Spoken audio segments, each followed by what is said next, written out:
Значи синята месина е флуорокарбона.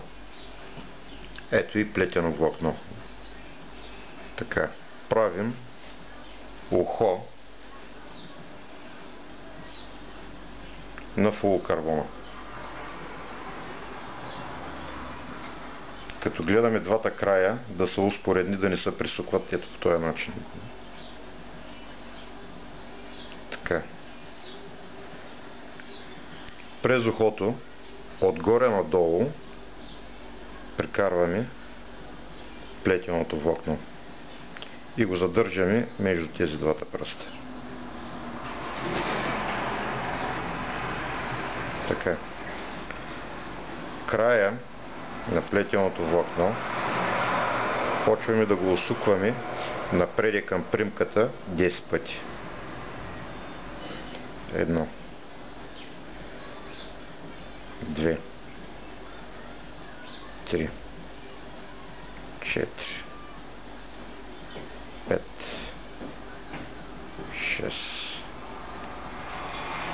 7, 8, 9, 10. И с края влизаме по същия начин отгоре надолу.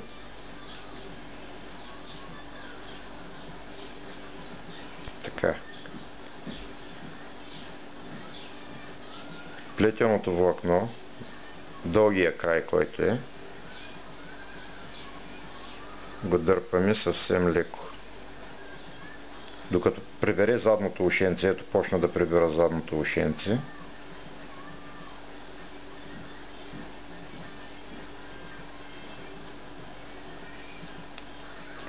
Задължително трябва да държим тук двата края на флуорокарбона и да дърпаме само основното, докато затегнем хубаво възела.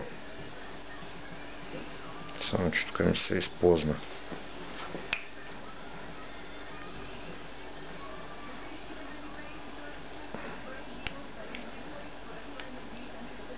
Не изплъзна се. Значи ако се изплъзне, пак наново, докато стане.